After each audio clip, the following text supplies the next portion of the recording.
أجمعين أما بعد فأعوذ بالله من الشيطان الرجيم بسم الله الرحمن الرحيم ألف لام ميم تلك آيات الكتاب الحكيم هدى ورحمة للمحسنين الذين يقيمون الصلاة ويؤتون الزكاة وهم بالآخرة هم يوقنون أولئك على هدى من ربهم وأولئك هم المفلحون صدق الله مولانا العظيم اللهم صل على سيدنا مولانا محمد وبارك وسلم عليه صلاة سلاما كثيرا كثيرا. الحمدللہ آج ہم سورہ لقمان کا آغاز کر رہے ہیں 21ویں پارے میں سورہ لقمان. اس سورت کے دوسرے رکوع میں اللہ رب العالمین نے لقمان کی نصیحتوں کا ذکر کیا ہے جو انہوں نے اپنے بیٹے سے کی ہیں. لقمان نے اپنے بیٹے کو جو نصیحتیں کی ہیں اگلے منڈے سے اگلے ہفتے اگلے رکوع میں ان کا بیان آ رہا ہے. دوسرے رکوع میں چونکہ یہ نام استعمال ہوا ہے تو ڈفرینشیٹ کے لیے اسی نام سے سورت کا نام رکھ دیا. مکی سورت ہے یہ بھی. انشاءاللہ جب اگلے ہفتے سے وہ رکوع آئے گا حضرت لقمان والا تو پھر وہاں پہ تفصیلات میں آپ سے شیئر کروں گا کہ یہ لقمان کون ہے اور اللہ رب العالمین نے کیوں ان کے ذکر کو ان کی نصیحتوں کو قرآن کے اندر اس کا حصہ بنایا ہے. لوگوں کے جو ڈفرینٹ اوپینینز ہیں ان کے بارے میں انشاءاللہ وہ بھی آپ سے شیئر کریں گے جب اگلا رکوع سٹارٹ ہوگا. آج کا رکوع اتنا بڑا نہیں ہے سائز کے اعتبار سے لیکن اس کے اندر ایک بڑی خاص بات آج آ رہی ہے جو کرنٹ ٹائم کے اندر ہم کئی دفعہ ڈسکس کرتے ہیں, لوگوں سے مسئلے پوچھتے رہتے ہیں, ریسرچ کرتے رہتے ہیں اور ہماری دلچسپی کا موضوع بنتا رہتا ہے یہ, اور وہ ہے موسیقی کے بارے میں. آج کے اس رکوع میں اس کا ذکر آ رہا ہے, اشارہ آ رہا ہے اس کی طرف, اس پہ انشاءاللہ بات کریں گے. اللہ رب العالمین ارشاد فرماتے ہیں الف لام میم, حروف مقطعات ہیں, بے شمار صورتوں کے شروع میں آئے ہیں اور ان کے معنی کو اللہ رب العالمین کی ذات کے علاوہ کوئی نہیں جانتا. پھر ایک سوال ذہن میں آتا ہے جو پہلے بھی کئی دفعہ اس پہ ڈسکشن ہوئی ہے کہ اگر قرآن میں کچھ ایسی چیزیں بھی ہیں جن کو اللہ کے علاوہ کوئی نہیں جانتا تو پھر قرآن کے بارے میں تو اللہ نے کہا کہ یہ ہدایت کی کتاب ہے اور انسانوں کے لیے بھیجی ہے, اور اگر اس میں کچھ ایسی چیزیں ہیں جن کو انسان جان ہی نہیں سکتے, سمجھ نہیں سکتے, تو اللہ رب العالمین نے وہ چیزیں اس میں کیوں لکھی ہیں, کیوں بھیجی ہیں جس کے مطلب کا انسان کو پتہ ہی نہیں چل سکتا. تو یہ کتاب تو انسانوں کے لیے ہے. تو اس طرح کے جو حروف ہیں قرآن کی مختلف صورتوں کے شروع میں آئے ہیں تو ان کا جو پرپس مفسرین نے بیان فرمایا ہے وہ یہ ہے کہ لوگ کہا کرتے تھے کہ یہ کتاب محمد صلی اللہ علیہ وسلم خود بناتے ہیں, کسی سے سیکھتے ہیں اور آ کے ہمیں سنا دیتے ہیں. کوئی ان کو سمجھاتا ہے وہ ہمیں آگے سنا دیتے ہیں. نعوذ باللہ یہ انسانوں کا بنایا ہوا کلام ہے. تو اللہ رب العالمین نے وہی عربی حروف استعمال فرمائے ہیں, یہ تمہاری زبان ہے, تمہاری لینگویج ہے, تمہاری وکیبلری ہے, تمہارے الفابیٹس ہیں. اگر یہ کسی انسان کا بنایا ہوا کلام ہے تو تم بھی ان کو استعمال کرو, اور قرآن نے چیلنج کیا کئی جگہوں پہ, تو انہی حروف کو تم بھی استعمال کرو, تمہاری زبان ہے, اور اس طرح کا کلام بنا کے دکھاؤ جس طرح کا قرآن میرا نبی پیش کرتا ہے. اگر تمہارا یہ دعویٰ ہے کہ انسانوں نے بنایا ہے تو تم بھی بنا کے دکھاؤ. اور پھر اگلا سوال یہ ہے کہ کیا کوئی آدمی عربی میں کوئی چیز نہیں لکھ سکتا؟ قرآن نے تو چیلنج کیا کہ عربی کلام بنا کے لاؤ. تو کوئی بندہ بھی عربی آرٹیکل لے سکتا ہے، عربی کتابیں لکھی ہوئی ہیں، وہ کہہ سکتا ہے کہ میں نے بھی لکھ دی ہے جیسے تمہارے قرآن نے کہی ہے بات. تو چیلنج یہ نہیں ہے کہ عربی زبان میں کچھ پیراگراف لکھ کے دکھاؤ یا کوئی کتاب لکھ کے دکھاؤ. چیلنج یہ ہے کہ کوئی ایسی حقیقتیں بیان کرو، کوئی ایسے دلائل پیش کرو، کوئی ایسے مورل اور مینرز پیش کرو، کوئی ایسی چیز پیش کرو، ایسی ہسٹری پیش کرو جس کو کوئی چیلنج نہیں کر سکتا، جو ان چیلنجیبل ہو. جس طرح قرآن نے انسانی ہسٹری بیان کی ہے، کوئی اس کو چیلنج نہیں کر سکتا. قرآن نے فیوچر کی باتیں بیان کی ہیں، کوئی اس کو چیلنج نہیں کر سکتا. جس کو قرآن نے کہہ دیا کہ اس میں ناکامی ہے، کوئی اس میں کامیابی دکھا نہیں سکتا. اور جس کو قرآن نے کہہ دیا یہ کامیابی ہے، اس کو کوئی ناکامی ثابت نہیں کر سکتا. یہ ہے اصل چیلنج، کہ جو ریالٹیز قرآن پیش کرتا ہے، جو حقائق قرآن پیش کرتا ہے، تو اس طرح کی کوئی چیز تم بھی پیش کرو جس کو کوئی چیلنج نہیں کر سکتا. تو یہ حروف مقطعات کا پرپز ہے. اللہ ارشاد فرماتے ہیں تلک آیات الکتاب الحکیم،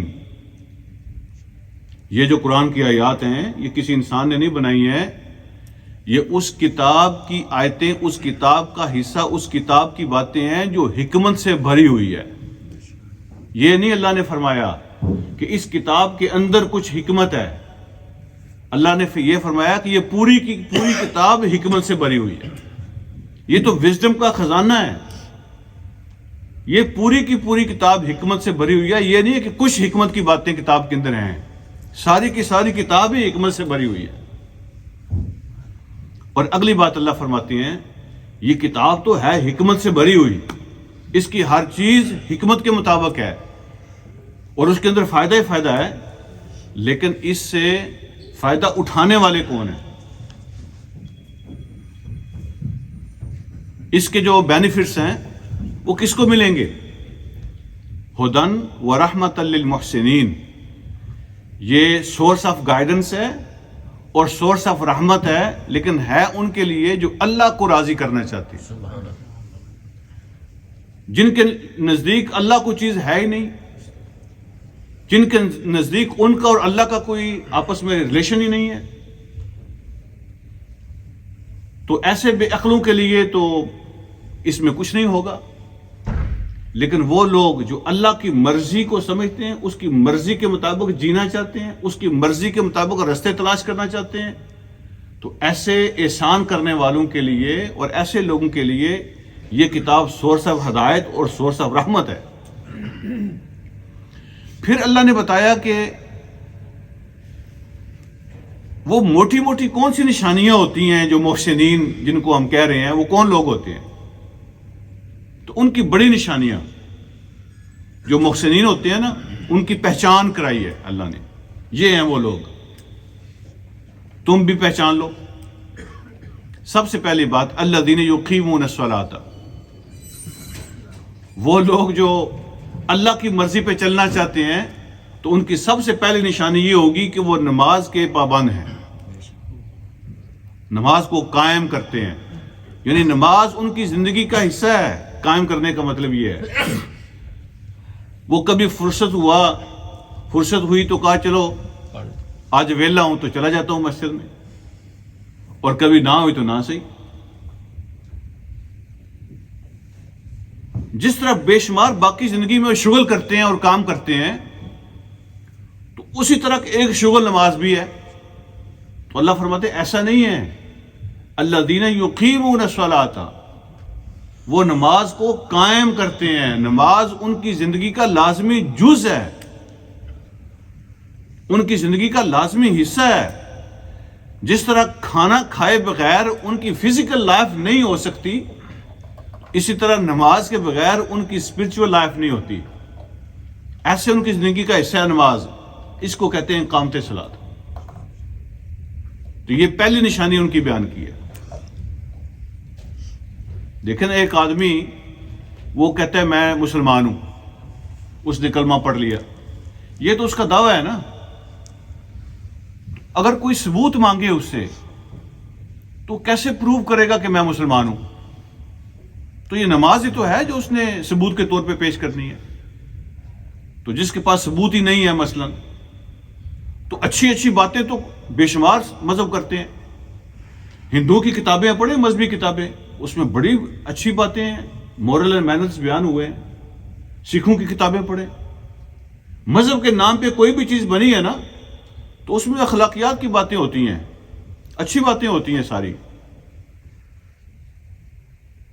لیکن عملی زندگی میں ان کے پاس ثبوت نہیں ہوتا. بس صرف کتاب کی حد تک. دنیا کے ہر مذہب کی کتاب جو ہے اس میں اچھی اچھی باتیں لکھی ہوتی ہیں، لیکن وہ ہوتی کتاب کی حد تک ہے. ان کی زندگی میں اس کتاب پر عمل نہیں ہوتا. بس برکت کے لیے وہ اپنی کتابیں اپنے پاس رکھتے ہیں. تو اگر ہم نے بھی نماز پڑھنی نہیں ہے، صرف کتاب کی حد تک رکھنی ہے، تو باقی مذہبوں میں اس دین میں کیا فرق ہوگا پھر؟ اللہ فرماتے ہیں کہ جو محسنین ہیں ان کی پہلی نشانی یہ ہے کہ نماز ان کی زندگی کا حصہ ہے. اور دوسری بات فرمائی وَيُؤْتُونَ الزَّكَاةَ، وہ زکوٰۃ ادا کرتے ہیں. یعنی وہ یہ نہیں کہتے ہم مال کے مالک ہیں، وہ کہتے ہیں مال اللہ رب العالمین کی عطا ہے، مال اللہ رب العالمین کی طرف سے ملتا ہے، تو اللہ کے حکم پہ وہ خرچ بھی کرتے ہیں. جیسا میں نے عرض کیا یہ مکی صورت ہے، تو عام طور پہ تو آپ جانتے ہیں کہ زکوٰۃ تو مدینہ میں دوسرے سال میں سٹارٹ ہوئی ہے. تو مکی زندگی میں جب اللہ کہہ رہے ہیں یؤتون الزکاۃ، وہ زکوٰۃ دیتے ہیں، تو پھر مدینہ میں کیسے سٹارٹ ہوئی ہے؟ اصل میں جو کانسیپٹ ہوتے ہیں نا، بعض چیزیں ایسی ہوتی ہیں کہ ان کا آغاز شروع جلدی ہو جاتا ہے لوگوں کا ذہن بنانے کے لیے، لیکن اس کی جو تفصیلات ہیں، اس کی جو ڈیٹیل ہیں، اس کی جو امپلیمنٹیشن ہے، اس میں تاخیر ہو سکتی ہے.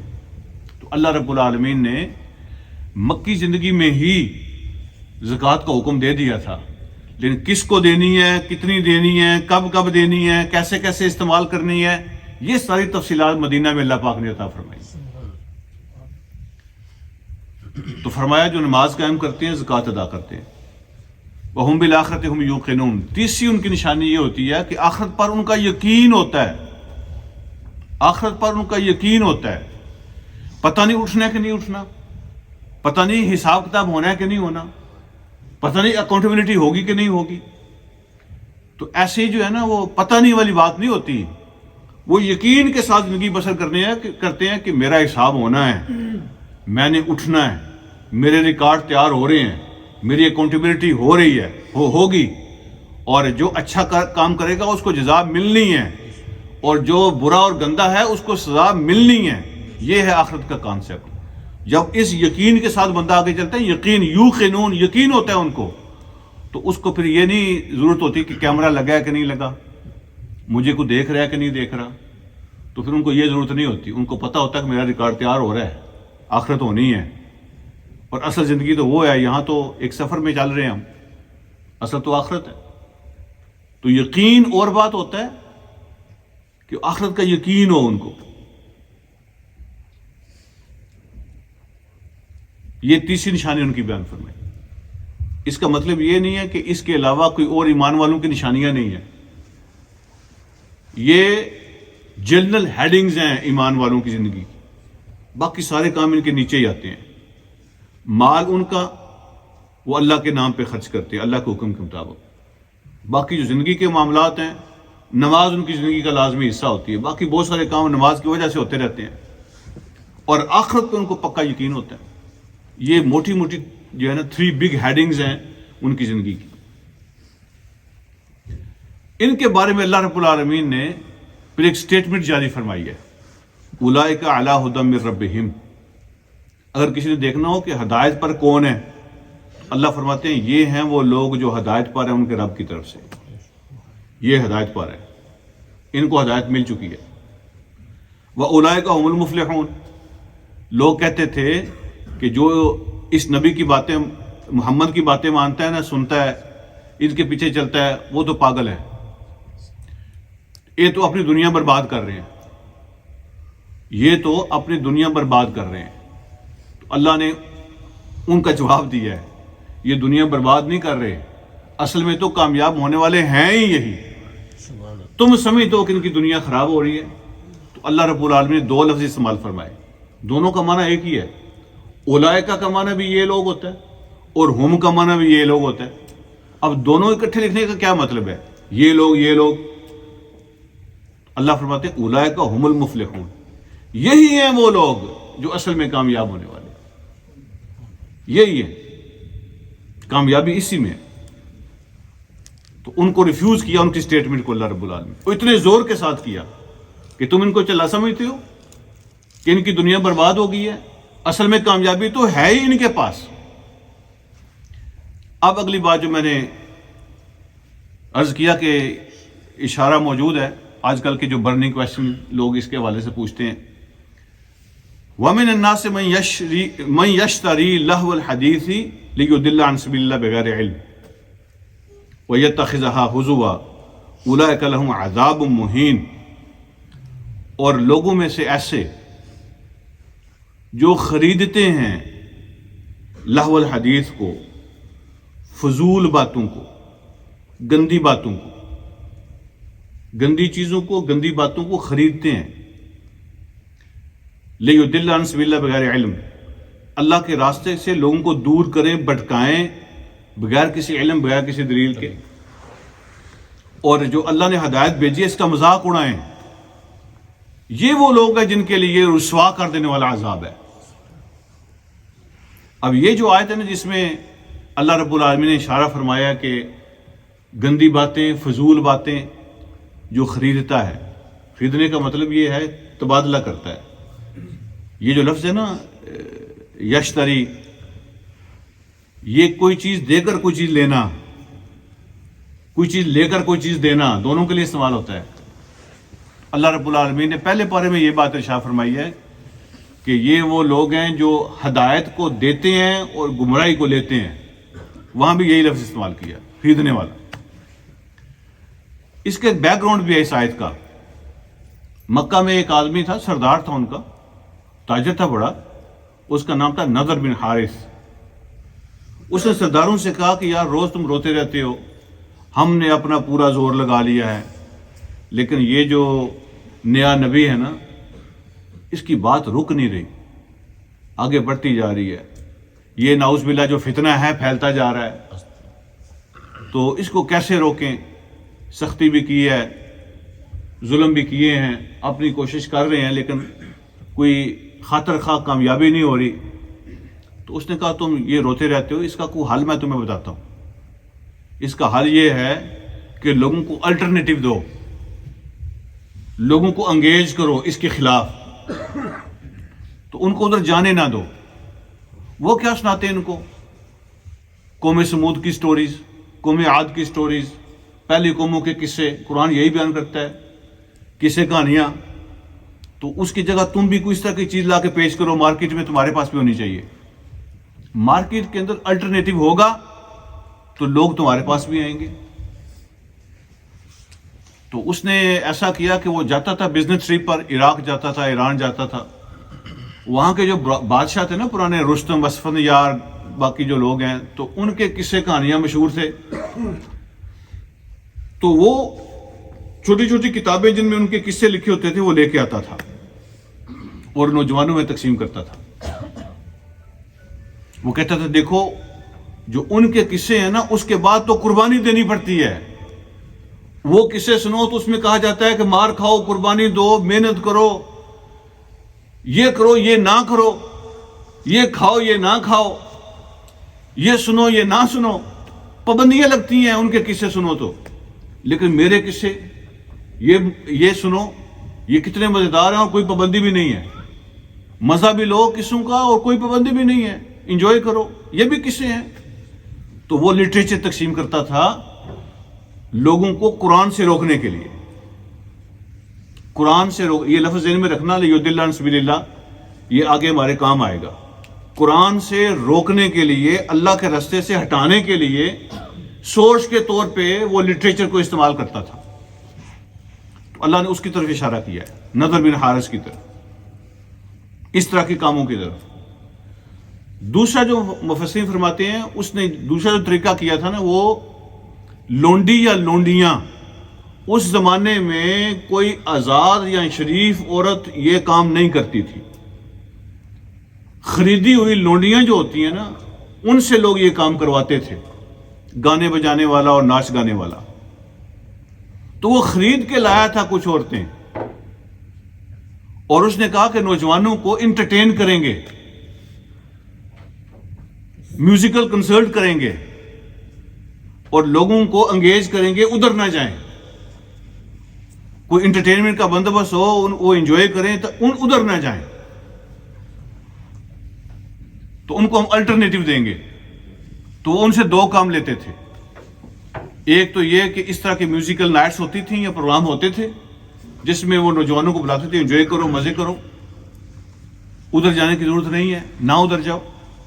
دوسرے کاموں سے وہ یہ لیتا تھا کہ جس نوجوان کے بارے میں خاص طور پہ پتہ چلتا نا کہ یہ متاثر ہو رہا ہے اور اس کی دلچسپی ادھر بڑھ رہی ہے یا اسلام اس نے قبول کر لیا ہے، تو وہ اپنے لونڈیوں کو ٹاسک دیتا تھا کہ اس کے پیچھے لگ جاؤ اور اپنی ہر ممکن کوشش کرو کہ اس کو اپنے جال میں پھنسانا ہے، ان کے ساتھ تعلق بناؤ اور ان کو اپنے جال میں پھنسانے کی کوشش کرو. دوسرا کام ان سے یہ لیتا تھا. اللہ رب العالمین فرماتے ہیں اولئک لہم عذاب مہین، ایسے لوگوں کے لیے اللہ رب العالمین نے رسوا کر دینے والا عذاب تیار کر رکھا ہے. وَإِذَا تُتْلَى عَلَيْهِ آیاتنا، اس پہ بات کرتے ہیں، اگلی آیت پڑھ لیں. وَإِذَا تُتْلَى عَلَيْهِ آیاتنا، جب اس کے سامنے ہماری آیتیں پیش کی جاتی ہیں، وَلَّا مُسْتَكْبِرًا، غرور اور تکبر کے ساتھ منہ پھیر لیتا ہے، ریفیوز کر دیتا ہے. كَأَن لَّمْ يَسْمَعْهَا، گویا کہ اس نے سنا ہی نہیں ہے، گویا کہ اس نے سنا ہی نہیں ہے، میں نہیں سنتا، میں نہیں مانتا. كَأَنَّ فِي أُذُنَيْهِ وَقْرًا، ایسے جیسے اس کے کان میں سٹافر ہیں، کان اس کے بند ہیں، کور کیے ہوئے ہیں. تو اللہ رب العالمین کی باتوں کو سننا نہیں چاہتا، مذاق اڑاتا ہے، تکبر میں آ جاتا ہے، منہ پھیر لیتا ہے. فَبَشِّرْهُ بِعَذَابٍ أَلِيمٍ، ایسے آدمی کو خوشخبری سناؤ کہ تیرے لیے دردناک عذاب تیار کیا ہوا.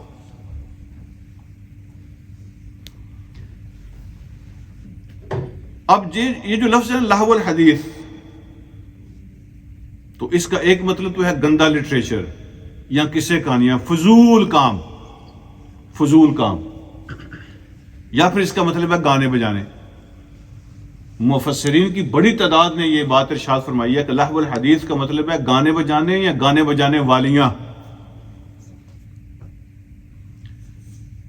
تو اللہ کہہ رہا ہے کہ جو یہ کام کرتا ہے اس کے لیے دردناک عذاب ہے. تو یہ تو حرام ہے، گناہ کبیرہ ہے. دوسری طرف ایک اوپینین یہ ہے کہ کوئی بھی حدیث صحیح ایسی نہیں ہے. جو حدیثیں اس کے حوالے سے ہیں، موسیقی کے بارے میں بے شمار حدیثیں ہیں. آپ نے موسیقی کے جو آلات ہیں، انسٹرومنٹس ہیں، ان کا بھی ذکر کیا ہے، اور گانے بجانے والی عورتوں کا بھی ذکر کیا ہے، اور ان کے بارے میں سزا بھی بیان فرمائی ہے. ان کی قیمت لینا، ان کا بزنس کرنا، ان کے پیسے کھانا، ان کے ساتھ انگیجمنٹ رکھنا، یہ ساری باتیں آپ نے حرام قرار دی ہیں. تو کئی ایسی روایات موجود ہیں. تو لوگ کہتے ہیں کہ یہ جتنی روایات ہیں عام طور پہ ان میں کوئی نہ کوئی کمزوری ہے، یعنی اوتھینٹسٹی اس کی اس طرح نہیں ہے، ضعیف ہیں، کمزور روایات ہیں. اور قرآن میں ڈائریکٹلی میوزک کو حرام نہیں قرار دیا گیا، اس لیے ہم یہ تو کہہ سکتے ہیں کہ پسندیدہ نہیں ہے، غلط کام ہے، اچھا نہیں ہے، لیکن کوئی یہ نہیں کہہ سکتا ڈائریکٹلی کہ یہ حرام ہے اور گناہ کبیرہ ہے. یہ دوسرا اوپینین ہے. لیکن کوئی بھی دنیا کا عالم آج تک یہ جس میوزک کی ہم بات کرتے ہیں نا، جو آج ہمارے زمانے میں ہے، اس میوزک کے بارے میں یا اس طرح کی چیزوں کے بارے میں کسی کا کوئی اختلاف نہیں ہے. آپ نے دیکھیں آج کل مجرے کیسے ہوتے ہیں، اور اگر کوئی کہے کہ یہ تو اس کا کوئی ذکر نہیں ہے جی، ساری حدیثیں کمزور ہیں اور قرآن میں ڈائریکٹ کوئی اشارہ موجود نہیں ہے، تو یہ جو مجرے ہو رہے ہیں یہ تو درست ہیں. آپ نے کبھی، اللہ رحم فرمائے، یعنی میں صرف حقیقت کو بیان کرنے کے لیے کہہ رہا ہوں، کہ کبھی یوٹیوب پہ چلیں، لائیو نہ صحیح، کبھی یوٹیوب پہ، آج کل تو یہ چیزیں آٹومیٹکلی ہمارے سامنے آتی رہتی ہیں نا، فیس بک پہ، یوٹیوب پہ، ٹک ٹاک پہ، یہ بنے ہی ان کاموں کو پھیلانے کے لیے ہیں، تو سامنے آتی رہتی ہیں. کوئی بندہ بھی، کوئی بھی شریف آدمی، کیا وہ سمجھ سکتا ہے کہ اس میں کوئی غلط بات نہیں ہے؟ جس طرح کو وہ عورتیں اپنے جسم کو حرکت دیتی ہیں، جس طرح کے وہ اشارے تو اب بات ہی ختم ہو گئی، وہ تو پرانی باتیں ہو گئی ہیں اشاروں شروع والی. تو کیا کوئی کہہ سکتا ہے کہ اس میں کیا غلط ہے جناب؟ اس میں کیا غلط ہے جی؟ کوئی کہہ سکتا ہے؟ اور جس طرح کے آج کل میوزیکل کنسرٹ ہوتے ہیں، اور جس طرح سٹیج پہ لوگ ہاف نیکڈ ہوتے ہیں، اور اس طرح کے جو پروگرام ہوتے ہیں یا اس طرح کے جو گانے ہوتے ہیں، جو ولگیرٹی ہوتی ہے ان کے اندر، کوئی شریف آدمی کہہ سکتا ہے کہ جو دین کو چھوڑ دیں؟ ایک عام شریف آدمی سے پوچھیں، خود نان مسلم بھی کہتے ہیں کہ یہ غلط ہے، یہ درست نہیں ہے، یہ جو بے حیائی ہے. تو پھر کون آدمی کہہ سکتا ہے اس طرح کی چیزوں کے بارے میں کہ یہ جو موسیقی ہے یہ روح کی غذا ہے؟ یہ آپ نے لفظ سنا ہوگا، جملہ سنا ہوگا بے شمار. موسیقی تو روح کی غذا ہے جی، اس سے سکون ملتا ہے. تو اگر کل کوئی بندہ یہاں کھڑا ہو کے کہہ دے مجھے شراب پینے سے سکون ملتا ہے، تو ملتا ہے نا لوگوں کو، تو پھر ہم کیا کہیں گے جی؟ کچھ روحیں ایسی ہوں گی جن کو موسیقی سے سکون ملتا ہے، تو کچھ روحیں ایسے بھی ہوں گی جن کو شراب سے سکون ملتا ہے. تو کچھ لوگ یہ کلیم کریں گے کہ جب ہم زنا کرتے ہیں ہمیں سکون ملتا ہے، کچھ کہیں گے کہ جب ہم ڈاکہ ڈال کے جو مزے کرتے ہیں، چوری کرتے ہیں، پھر ہمیں سکون ملتا ہے. تو کیا لوگوں کے سکون پہ فیصلے ہوں گے، قانون بنے گا، یا جس نے پیدا کیا ہے، جس پہ ہم ایمان رکھتے ہیں، اس کے کہنے سے قانون بنے گا؟ یہ جو ٹائپ ہے نا میوزک کی، اس کے بارے میں تو کوئی شک نہیں ہے. علماء نے اس کی کیٹیگریز بیان کی ہیں. سب سے پہلی بات، جس کے اندر شرک نہ ہو، شرک نہ ہو، کفر کی بات نہ ہو،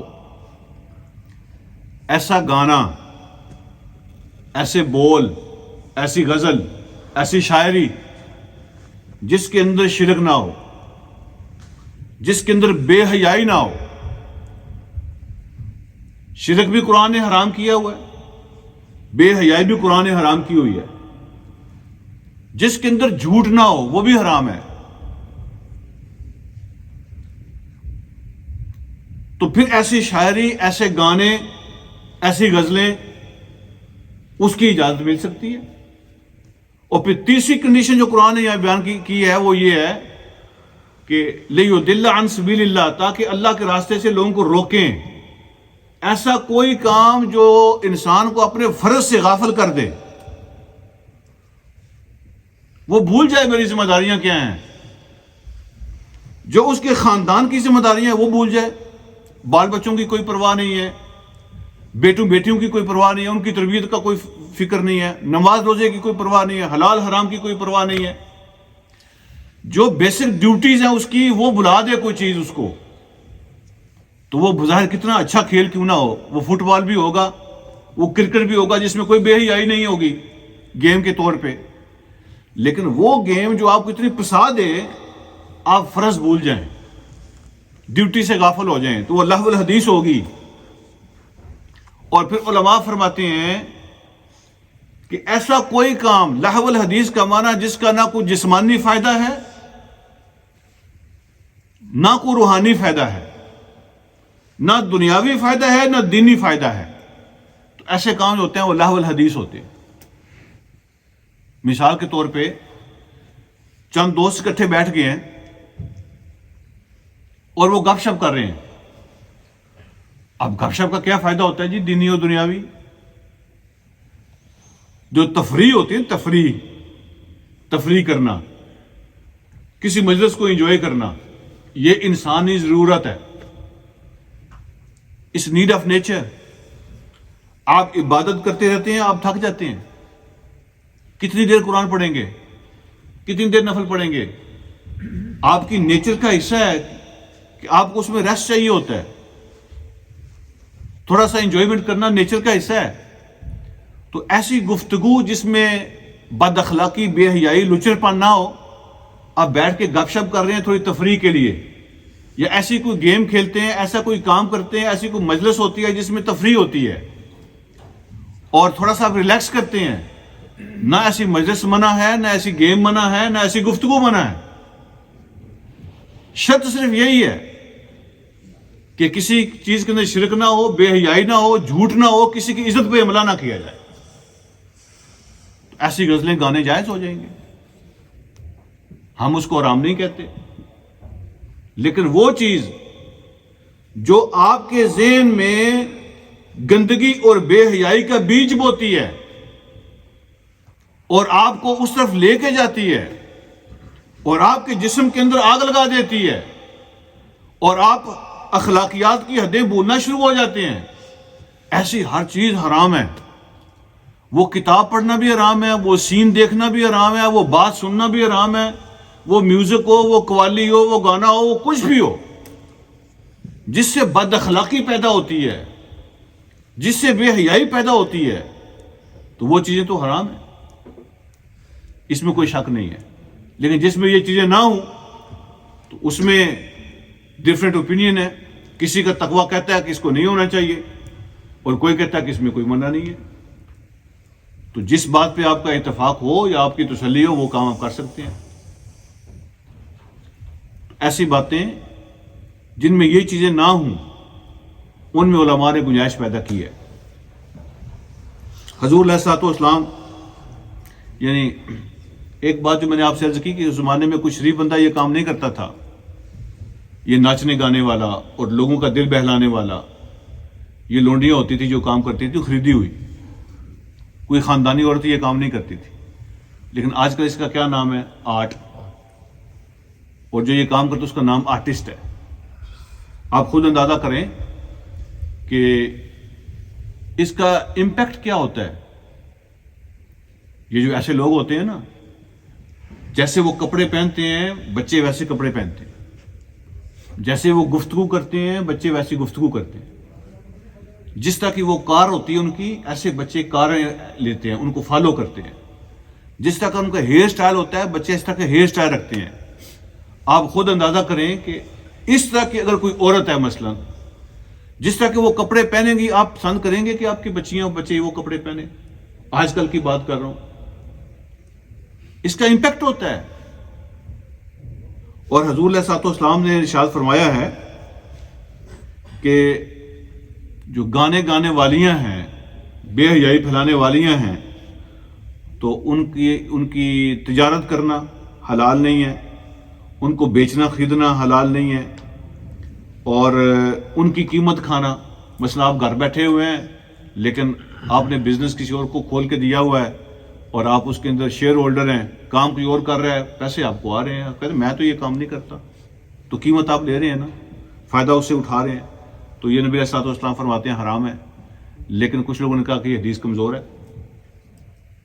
ٹھیک ہے جی، جو اوتھینٹک بات ہے مان لیتے ہیں کہ ساری حدیثیں کمزور ہوں گی، جو سب سے اوتھینٹک بات ہے نا وہ قرآن ہے.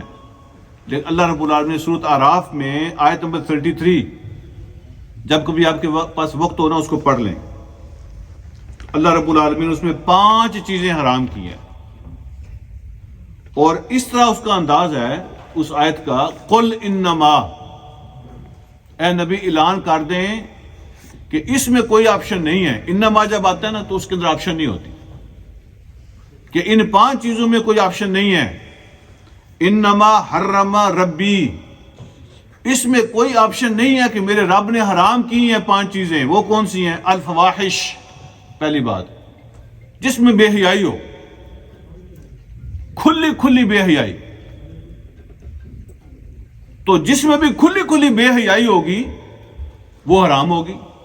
وہ گفتگو میں ہو، وہ جسم کے اندر ہو، وہ کسی سین کے اندر ہو، وہ کسی کتاب کے اندر ہو، جس میں کھلی بے حیائی ہے وہ حرام ہے. یہ قرآن نے خود کہہ دیا ہے. دوسری بات جو بے حیائی فرمائی نا، ما ظہر منہا وما بطن، چھپی ہو یا کھلی ہو. دوسری بات اللہ فرماتے ہیں والاثم، اور اللہ کی نافرمانی کے کام. اس کا ایک معنی یہ ہے کچھ لوگوں نے کہا کہ جو حقوق اللہ ہے وہ اسم ہے، اللہ کی نافرمانی جو حقوق اللہ کے متعلق وہ چیزیں وہ اسم ہے، اور تیسری والبغی، اور جو حقوق العباد ہیں وہ بغی ہے، جو اللہ کے بندوں کے حق ہیں وہ آپ مارنا شروع کر دیتے ہیں، ظلم اور زیادتی کرتے ہیں، ان کے حق مارتے ہیں، تو وہ بغی ہے، وہ بغاوت ہے، وہ سرکشی ہے، تو وہ بھی اللہ نے حرام کیا ہے۔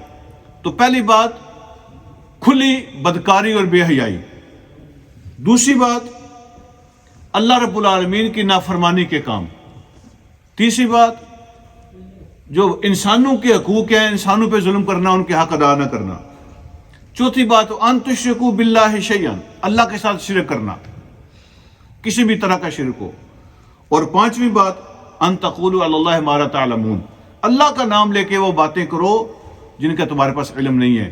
یعنی بندہ کہے کہ یہ حلال ہے، اللہ کے وہ حلال نہ ہو، بندہ کہے یہ حرام ہے، اللہ نے حرام نہ کیا ہو، یعنی دین کے نام پہ یا اللہ کا نام لے کے تم دین وہ چیزیں بناتے ہو جو دین ہے نہیں ہے، حلال حرام خود ہی کر لیتے ہو، تو یہ بھی اللہ رب العالمین نے پابندی لگائی ہے، یہ بھی کھلا حرام ہے۔ تو یہ 5 چیزیں ہیں جو سورۃ اعراف آیت نمبر 33 میں اللہ نے حرام کی ہیں، جو اس کیٹیگری میں آئے گی وہ حرام ہوگی، وہ اس کیٹیگری میں نہیں آئے گی حرام نہیں ہوگی، سمپل۔ تو ایسی غزل بندہ کوئی سنتا ہے یا ایسی کوئی کتاب پڑھتا ہے یا ایسا کوئی گانا سنتا ہے جس کے اندر یہ 5 چیزوں میں سے کوئی نہیں ہے، اس کے اندر علماء نے گنجائش دی ہے۔ کسی کے نزدیک میوزک جو ہے نا کسی بھی قسم کا انسٹرومنٹس جو ہے نا وہ کہتے ہیں حرام ہے، اور باقی جو لوگ کہتے ہیں دف حضور علیہ الصلوۃ والسلام کے زمانے میں خود استعمال ہوتی رہی ہے، تو جو انسٹرومنٹ ہیں جن کے اندر بے حیائی کی حد تک کوئی چیز ایسی نہ ہو جو میک یو موو، ٹھیک ہے نا، کہ آپ کے اخلاق کو خراب کر رہا ہے، کوئی ایسی کوئی چیز نہیں ہے تو اس میں کوئی حرج نہیں ہے۔ تو یہ ڈفرینٹ اوپینین ہے۔ تو آج کے سبق کو کلوز کرتے ہوئے جو آگے بات رہ گئی ہے اس کا ترجمہ کرتے ہیں، جو پھر آپ کے سوالات ہوں گے وہ لے لیں گے۔ اللہ فرماتے ہیں خلق السماوات بغیر عمد ترونہا، اللہ وہ ہے جس نے آسمانوں کو پیدا کیا ہے بغیر ستونوں کے جو تمہیں نظر آتے ہو، بغیر پلرز کے جو تمہیں نظر آتے ہو۔ کیا مطلب ہے اس کا؟ ایک مطلب یہ ہے کہ پلر ہے ہی نہیں، اللہ نے ستون کے بغیر ہی اتنے بڑے آسمان کھڑے کیے ہوئے ہیں، یہ اللہ کے بغیر کون کر سکتا ہے؟ اور دوسرا اس کا معنی یہ ہے بغیر عمد ترونہا، ستون ہیں تم نہیں دیکھ سکتے، اللہ نے آسمانوں کو کھڑا کیا ہوا ہے ایسے ستونوں کے بغیر جو تمہیں نظر آتے ہوں۔ ستون تو ہیں لیکن تمہیں نظر نہیں آتے۔ یہ جتنے بھی ہیمنلی باڈیز ہیں نا، سیارے ہیں، ستارے ہیں، چاند سورج گھوم رہے ہیں، لاکھوں اربوں کی تعداد میں ہیں، وہ ان کے اندر اللہ پاک نے ایسی کوئی میگنیٹک رکھی ہوئی ہے سسٹم کہ وہ فضا کے اندر گھوم رہے ہیں، چل رہے ہیں، اور ٹکراتے بھی نہیں ہیں آپس میں، اور سسٹم چل رہا ہے، کوئی چیز کو پکڑ کے نہیں رکھی ہوئی، یہ اللہ کا نظام ہے۔ اسی طرح آسمان ہے، اللہ بتا رہے ہیں کہ اس کے پلر نہیں ہیں۔ دوسرا مطلب یہ بھی ہو سکتا ہے کہ پلر ہیں تمہیں نہیں نظر آتے، تو جو رب اتنا بڑا کام کر رہا ہے جو تمہیں نظر ہی نہیں آتا، اس نے اس پلر پہ ان کو کھڑا کیا ہوا ہے۔ پھر اللہ فرماتے ہیں وَأَلْقَى فِي الْأَرْضِ رَوَاسِيَ أَن تَمِيدَ بِكُمْ، اس نے پہاڑوں کو زمین کی ٹینٹ پن بنایا ہے تاکہ وہ ادھر ادھر نہ لڑک جائے، اس زمین کو رہنے کے قابل بنایا ہے، اور پہاڑوں کے ذریعے سے اس کو پکڑا ہوا ہے۔ اور پھر فرمایا بَثَّ فِيهَا مِن كُلِّ دَابَّةٍ، ہر قسم کے جاندار چیزیں اللہ نے زمین پہ پھیلائی ہیں، اور آسمانوں سے پانی بھیجا ہے، اور اس پانی کے ذریعے سے اللہ رب العالمین بہترین قسم کے پھل، روزی، رزق، غلے پیدا کر رہے ہیں۔ پھر اللہ نے سوال کیا ھذا خلق اللہ، یہ تو وہ چیزیں جو اللہ نے پیدا کی ہیں، فَأَرُونِي مَاذَا خَلَقَ الَّذِينَ مِن دُونِهِ، تو مجھے وہ دکھاؤ وہ چیزیں جو تمہارے شرکاء نے پیدا کی ہوئی ہیں۔ یہ جو ہمارا خالق ہے نا، اس نے تو یہ چیزیں پیدا کی ہیں جو اس نے تمہیں بتا دی ہیں، یہ جو تم شریک سمجھتے ہو نا وہ دکھاؤ انہوں نے کیا پیدا کیا ہوا ہے، وہ دکھاؤ۔ کوئی چیز دکھا سکتا ہے جو انہوں نے پیدا کی ہو؟ یہ بہت بڑا چیلنج ہے۔ لوگ کہتے ہیں نا کہ آج وہ بھی انسان پیدا کر سکتے ہیں، جی وہ چیز جو نہیں ہے اور آپ اس کو بنائیں تو یہ تخلیق ہوتی ہے۔ وہ جو نہیں ہے لیکن جو ہے، مثال کے طور پہ اگر ڈی این اے ہے، اس سے اگر آپ کوئی چیز آگے بناتے ہیں یا بڑھاتے ہیں سائنس کے ذریعے سے، تو وہ تو ڈی این اے تو موجود ہے پہلے سے، اس کو آپ نے مزہ تو پھر آپ ڈی این اے بھی بنائیں، ڈی این اے بنا کے دکھائیں، وہ چیز آپ خود کریٹ کریں۔ اللہ پوچھتے ہیں کہ ارونی ماذا خلق الذین من دونہ، تو مجھے وہ چیز دکھاؤ جو انہوں نے پیدا کی ہے، جس کو تم اللہ کے مقابلے میں لاتے ہو، کوئی چیز دکھاؤ۔ تو اللہ فرماتے ہیں بل الظالمون فی ضلال مبین، اصل بات یہ ہے کہ یہ لوگ ظالم ہیں جو کھلی گمراہی میں پڑے ہوئے ظلم کر رہے ہیں، اور گمراہی کے اندر یہ مس گائیڈڈ ہیں، یہ مس لیڈ ہیں، اور دور تک آگے جا رہے ہیں۔ اگلے رکوع سے انشاءاللہ لقمان کی بات شروع ہوگی، اس میں پھر تفصیلات آپ کے سامنے شیئر کروں گا۔ اللہ مجھے اور آپ کو سمجھنے کے عمل کی توفیق عطا فرمائے۔